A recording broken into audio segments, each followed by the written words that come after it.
Eu sou a Larissa, esse é o Som Sereníssima, e esse vídeo é um convite a você, fã de Harry Potter, que pretende votar no Bolsonaro, ou que está indeciso sobre quem votar, ou está pretendendo anular ou votar em branco. E eu queria convidar vocês para pensar um pouco a conjuntura política e social do Brasil hoje, no meio dessas eleições, através de Harry Potter.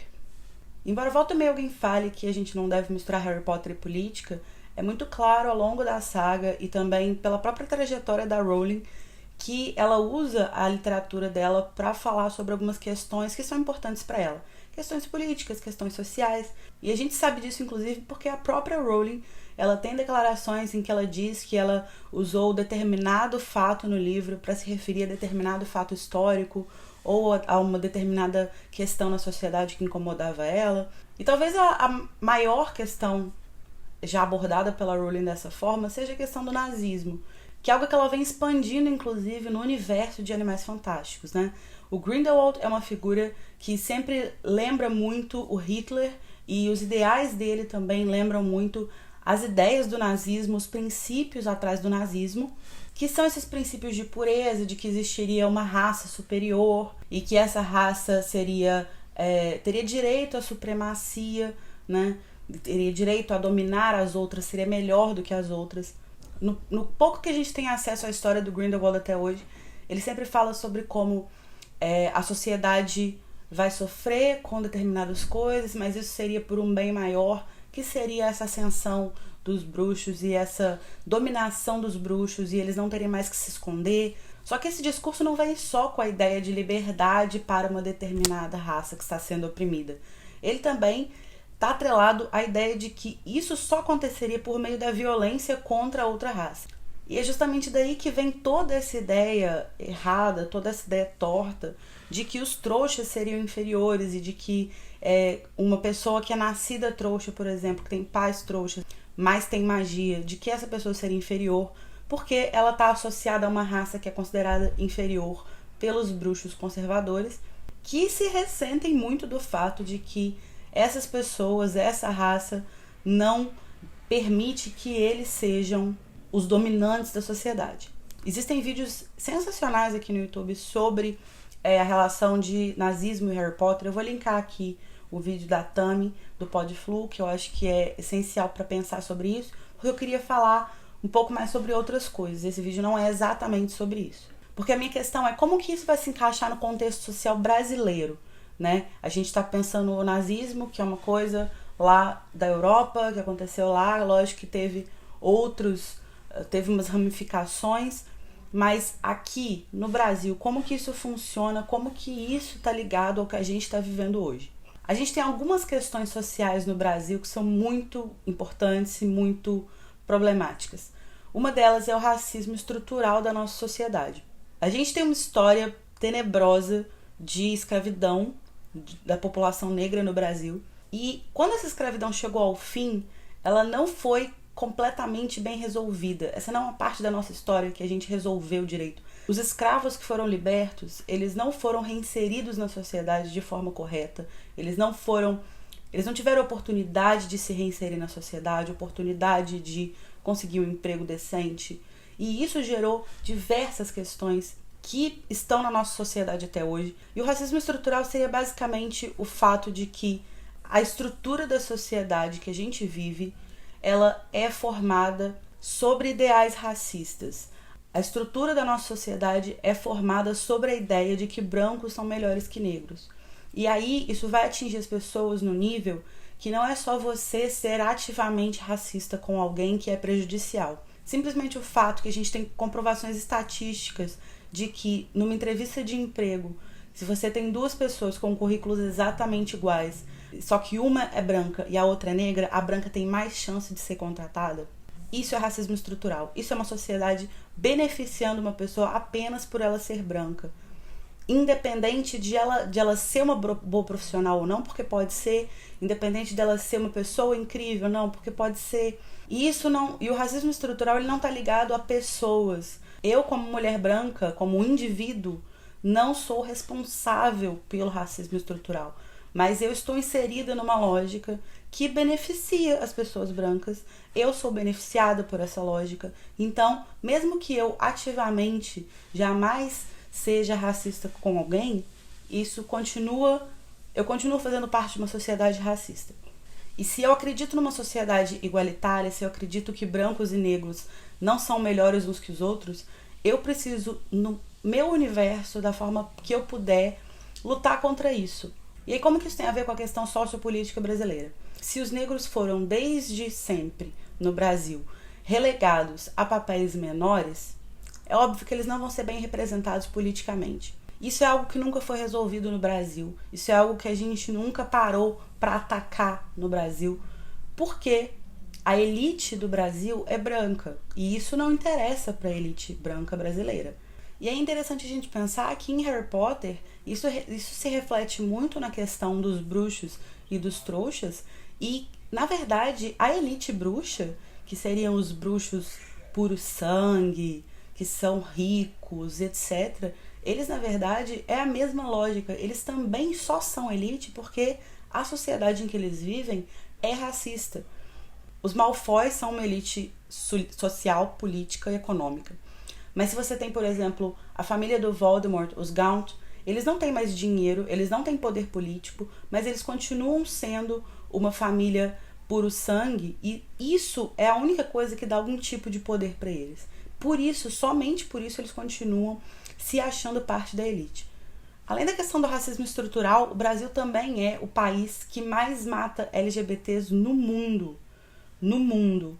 E isso é uma coisa muito bizarra. Se você pensar, por exemplo, que no Brasil você não é proibido por lei de ser gay, de ser lésbica, de ser bissexual, transexual. E existem países em que você é proibido de fazer parte dessa comunidade, proibido por lei, punível com pena de morte, e ainda assim o Brasil mata mais do que esses países. Isso é muito preocupante. Isso é uma questão que a gente não resolveu também. Isso é uma questão social extremamente mal resolvida e extremamente problemática que a gente tem. A gente tem essa fama no mundo inteiro de que a gente é receptivo, de que a gente é acolhedor, de que a gente é muito carinhoso, mas a gente tem um problema muito grande com o diferente. E aí quando a gente pensa em violência, uma outra questão que a gente não tem como não falar na sociedade hoje é com relação à ditadura militar que a gente teve. A gente passou por uma ditadura militar entre 1964 e 1985. E ela foi uma ditadura, na verdade, a gente simplifica e fala ditadura militar, mas na verdade ela foi uma ditadura civil-militar. Porque ela teve apoio de determinadas parcelas da sociedade também. E isso é um problema muito grande aqui, porque a gente não fala sobre os erros do nosso passado. A gente não fala sobre como é problemático o fato de a gente ter tido uma ditadura. A gente não fala sobre como é problemático o fato de que pessoas foram torturadas nessa ditadura.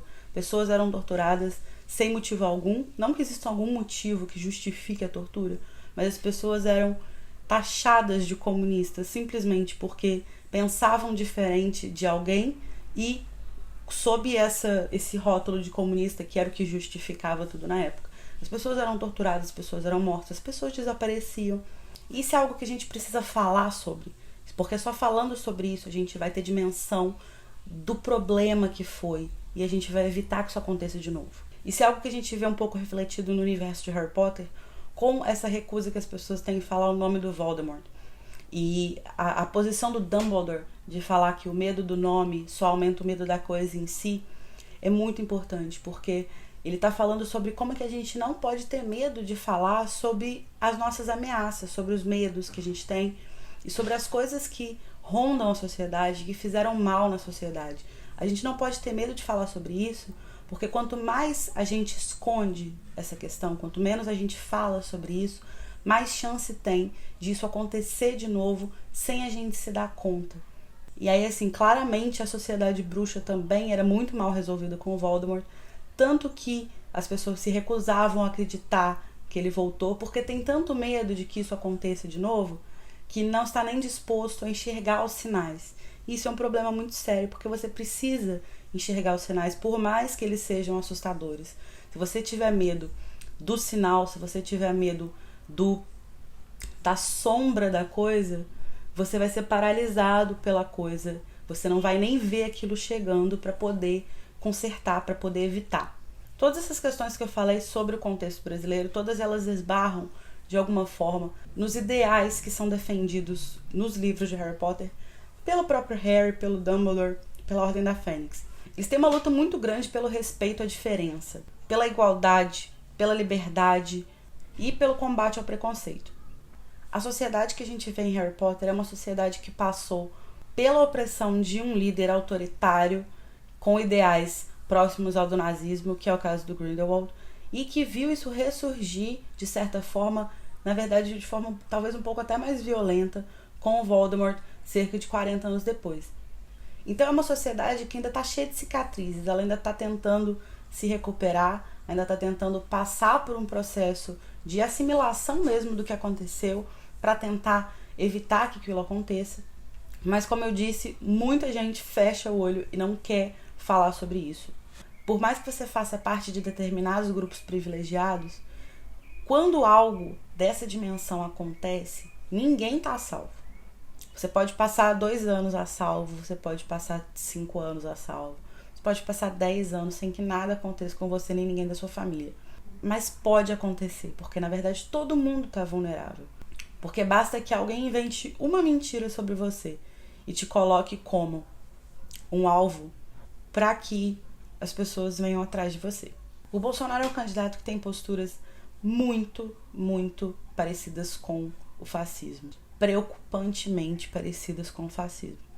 Ele não preza pela liberdade de expressão, ele não preza pela liberdade de imprensa, ele não preza pela igualdade.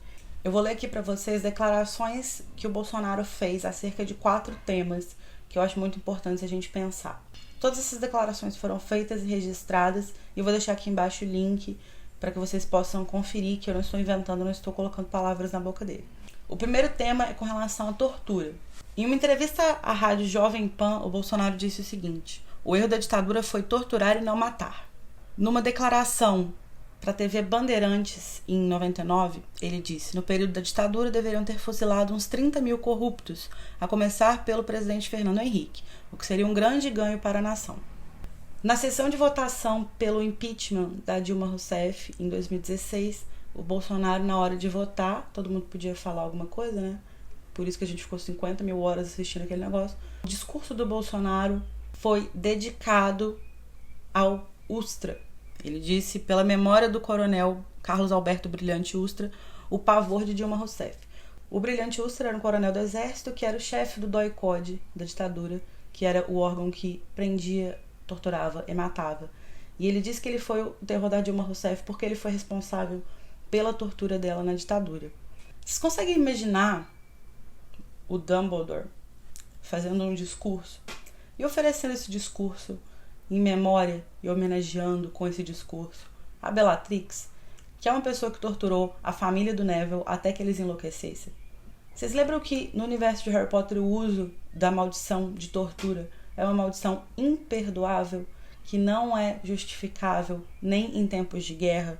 Vocês lembram que em determinado momento o Harry pretende torturar a Bellatrix para se vingar porque ela matou o Sirius e ele não consegue? O universo de Harry Potter, tudo o que a gente vê acontecer, o fato da Hermione ser torturada, o fato das punições durante o tempo que Voldemort tá mandando na escola serem torturas, você usar a maldição Crucio em alunos mais novos, tudo isso aponta para o fato de que Harry Potter nunca é e nunca será a favor de pessoas que defendem a tortura. A tortura é, no universo de Harry Potter, um crime imperdoável. Não existe nenhuma justificativa para que a pessoa seja torturada. Nenhuma. Mesmo que ela seja criminosa, mesmo que ela seja inimiga política, nada disso deveria justificar você submeter pessoas a horas e horas de dor e sofrimento de forma extremamente sádica. Isso é algo que não poderia ser perdoável. E justamente por isso, uma declaração como essa, vinda de uma pessoa pública, né, com todas essas declarações que eu falei, o Bolsonaro já era uma pessoa pública, ele já era um político brasileiro.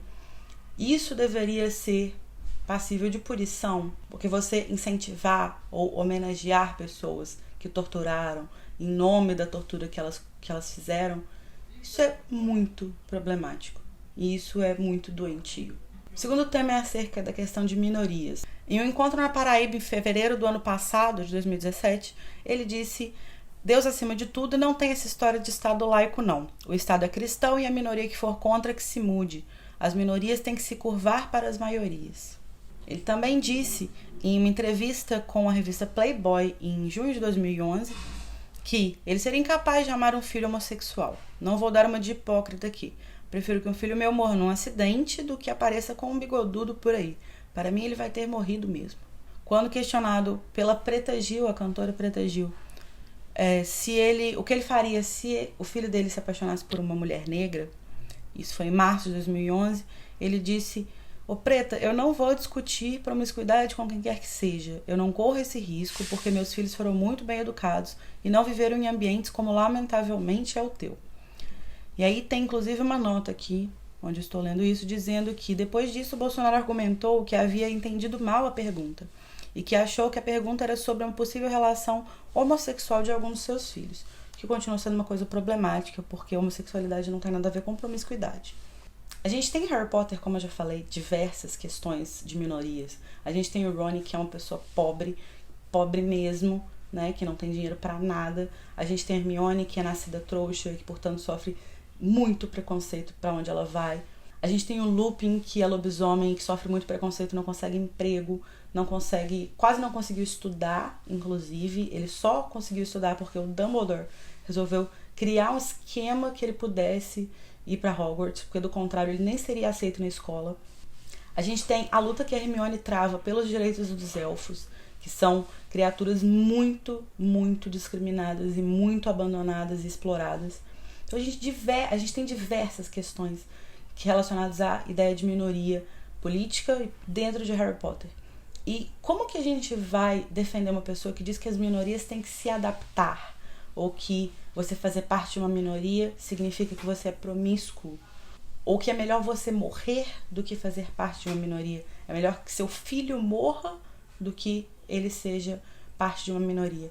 Vocês entendem que a narrativa de Harry Potter ela é toda construída para defesa dessas pessoas, desses grupos que são oprimidos de alguma forma pela sociedade, e que todas as declarações que o Bolsonaro dá sobre esse assunto vão na direção completamente oposta das declarações, da narrativa e da história da Rowling.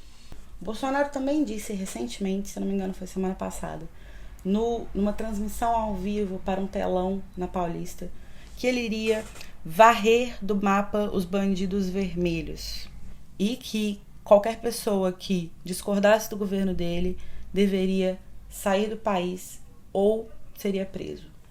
Ao longo dos livros a gente tem uma defesa muito forte da importância do diálogo, da importância de você ter pessoas críticas perto de você, pessoas que concordem ou pessoas que nem sempre concordem com você, para que você possa ter ideias diferentes e pensar sobre as coisas de pontos de vista diferentes. O Bolsonaro também tem um discurso muito punitivista, que acredita que a solução para tudo é a violência. Se uma pessoa mata, você mata ela. Se uma pessoa estupra, você castra quimicamente. Se uma pessoa te bate, você bate nela de volta. Mas vocês lembram que o Harry, no terceiro livro, tem a oportunidade de matar o homem que foi responsável pela morte dos pais dele e ele escolhe não matar? O discurso do Harry é um discurso de reinserção, é um discurso de perdão, é um discurso de aceitação de que as pessoas erram, as pessoas cometem erros, as pessoas podem mudar. Vocês lembram que uma das últimas coisas que o Harry diz ao Voldemort, antes do Voldemort ser derrotado, é: você ainda tem tempo para se arrepender? Como que uma pessoa que oferece ao Voldemort, que é o Voldemort, a chance de se arrepender, poderia conciliar, poderia concordar com ideias como as ideias do Bolsonaro?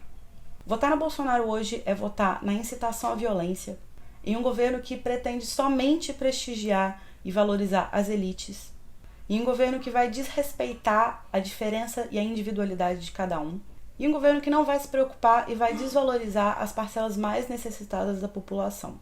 Eu acho que a gente tem que ter em mente que a grande questão hoje é que, por mais que seja problemático um partido, por mais que um governo seja problemático, ele ainda é positivo enquanto ele é um governo democrático, enquanto ainda existe a possibilidade de se criticar esse governo. Isso é exatamente o oposto do que o Bolsonaro sugere. O Bolsonaro dá diversas pistas e diversos sinais de que ele não vai ser um governante democrático. E os governos do PT, por mais que eles tenham tido seus problemas, e a gente sabe que tiveram problemas e não foram poucos, eles nunca interferiram na oposição. Talvez esse tenha sido o período da nossa sociedade que a gente tenha tido uma oposição com mais voz.